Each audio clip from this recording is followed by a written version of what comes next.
यहाँ पर भाजपा की बहुत कम सीटें आएं तो इसमें कोई बड़ी बात नहीं होगी।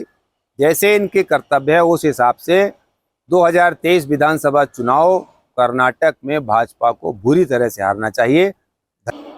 नमस्कार, मैं संजय कुमार बेंगलुरु कर्नाटका से।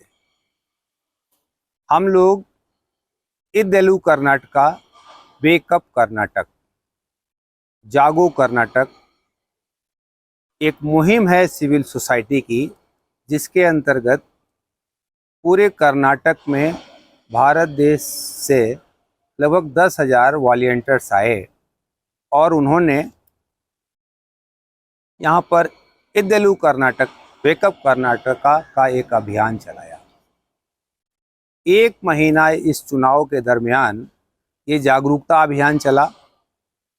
उस जागरूकता अभियान में हम लोगों ने क्या किया और कर्नाटक में क्या समझा, तो जो अनुभव हमारा रहा यहाँ 10 दिन का लगभग, हम वो आपसे साझा करते हैं।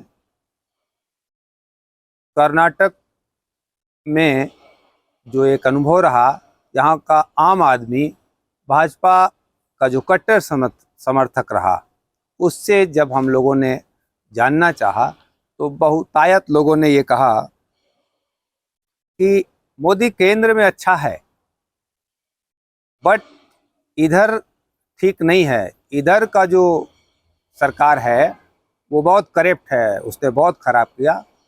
इधर मोदी को, इधर भाजपा को विपक्ष में रहना चाहिए। जब उनसे बात किए, ये जो हिंदू मुसलमान, टीपू सुल्तान, बजरंगबली आदि की बात हो रही है, तो कर्नाटक का आदमी जो भाजपा का समर्थक भी है, उसमें से ज़्यादातर लोग ऐसे ही मिले। इधर हमको ये हिंदू मुसलमान नहीं चाहिए, बोम्मई सरकार ठीक नहीं है, हम लोग सब इधर ऐसा कोई लड़ाई झगड़ा नहीं, हम सब लोग मिल के रहता है, हमको विकास चाहिए। ये सरकार बहुत महंगाई किया, हम लोग बहुत दुखी है। ये आम मतदाताओं के अतिरिक्त कर्नाटक के उन लोगों का फीडबैक था जिन्होंने स्पष्ट कहा कि हम भाजपा समर्थक हैं। दरमियान यात्रा हमें एक साथी मिले जो बिहार के थे और वो भाजपा के पूरे समर्थक थे। उन्होंने कहा कि बिहार में इस बार भाजपा सरकार बनाएगी, लेकिन उन्होंने भी यहाँ पर जब पूछा कि यहाँ क्या माहौल है, तो उन्होंने स्पष्ट बताया कि यहाँ 50-50 का माहौल है, यहाँ मुश्किल से भाजपा जीतेगी। जो मुख्य मुद्दा है कर्नाटक का, जो आम लोग बता रहे हैं, उसमें मुख्य मुद्दा करप्शन है। बोम्मई सरकार के खिलाफ लोगों में एक बड़ा गुस्सा है और उसमें वो चाहे प्रधानमंत्री मोदी रहे हों या अमित शाह जी रहे हों या उत्तर प्रदेश के मुख्यमंत्री योगी आदित्यनाथ रहे हों, उन्होंने जो यहाँ पर आके अपील की है, उसका कितना प्रभाव पड़ेगा ये तो 13 तारीख को पता चलेगा। लेकिन हमारी जो समझ में आया कि वो यहाँ पर बिल्कुल प्रभावहीन रहा। यहाँ पर मुख्यतः 3 पार्टियाँ चुनाव में रहती हैं, जेडीएस, भाजपा और कांग्रेस। लेकिन इस बार जेडीएस थोड़ा सा कमज़ोर दिखाई दे रही है, लोगों का रुझान भाजपा के विरुद्ध जो मजबूत कैंडिडेट है उस पर है। बेंगलुरु शहर की जो व्यापक समस्या है, यहाँ से भाजपा अच्छी सीटें जीती है पिछली बार विधानसभा चुनाव में, लेकिन यहाँ पर जो आम है कि ट्रैफिक और पब्लिक कन्वेंस की बड़ी समस्या है। दूसरा चीज़ कि एक बड़ी आईटी कंपनी 250 करोड़ की थी, जो सिर्फ रास्ता अच्छा ना होने की वजह से यहाँ से चली गई। ये बेंगलुरु की समस्या है। और हम लोगों ने विशेषकर महादेवपुरा एक विधानसभा क्षेत्र है जहाँ के मौजूदा विधायक अरविंद लिम्बावली हैं और वो 15 साल से सिटिंग एमएलए हैं।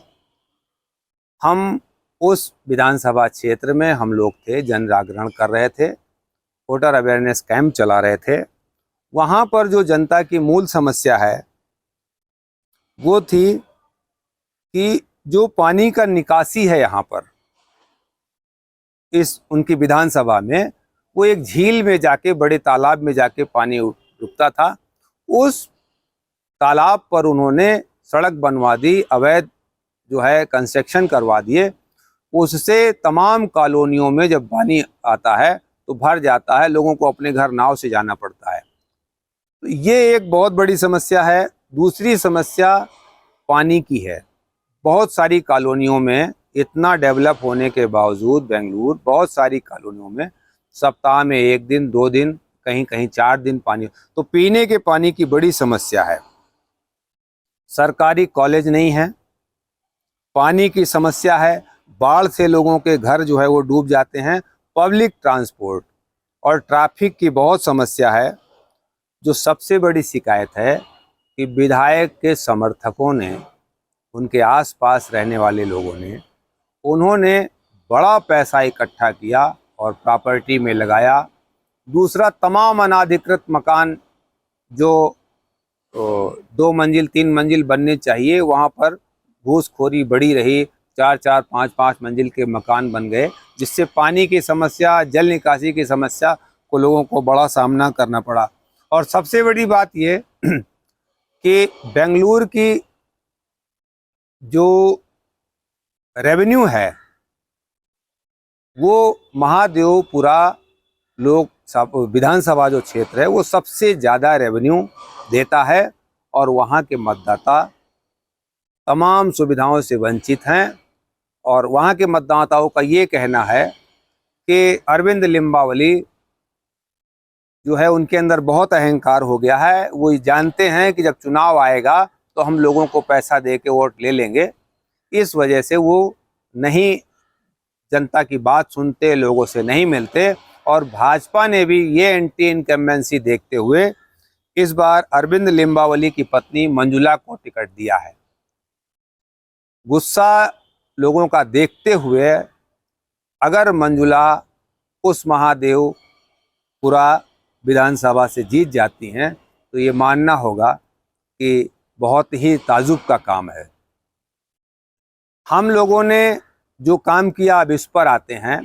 हमने ये अपील की पूरे कर्नाटक में सिविल सोसाइटी के साथियों ने कि आप लोग भाजपा के विरुद्ध जो पार्टी उसको हरा सकती हो, क्योंकि भाजपा भारतीय सभ्यता की दुश्मन है, और वह जो अच्छे दिन कह के क्या वादा करके आई थी, गुड गवर्नेंस का वादा करके आई थी, पार्लियामेंट से अपराधियों को खत्म करने का वादा करके आई थी, आज उसके पास या तो वो गाली सुन रहे हैं या फिर हिंदू मुसलमान कर रहे हैं, या फिर सोनिया गांधी पर कोई आरोप लगा रहे हैं, राहुल गांधी पे कोई आरोप लगा रहे हैं। सरकार की जवाबदेही पर और जनता के मुद्दों पर इस पूरे चुनाव प्रचार में भाजपा के किसी छोटे बड़े नेता ने कोई बात नहीं की। बजरंग दल की जगह बजरंगबली, इस तरह से वो लोगों के दिमाग को बांट रहे हैं, उनको दिग्भ्रमित कर रहे हैं, मुद्दों से भटका रहे हैं, और ये भय दिखा रहे हैं कि अगर कांग्रेस पार्टी कहीं भी आ जाए, कर्नाटक में आ जाए, देश में आ जाए, तो उससे धर्म को खतरा है, भारत की सभ्यता को खतरा है, देश बढ़ जाएगा, कर्नाटक बढ़ जाएगा। तो इस तरह से जो एक सरकार के प्रधानमंत्री भी लोगों में भ्रम पैदा कर रहे हैं। आप लोग सोच समझ के वोट दीजिए, और हर व्यक्ति वोट देने जाए और कोशिश ये करिए कि भाजपा को हराने वाला जो आपके यहाँ उम्मीदवार हो उसकी तरफ आप अपने वोट को ले जाइए, जिससे ये हार सकें। और इनके अंदर से जो एरोगेंस है, जो अहंकार है, इनका ख़त्म होना चाहिए।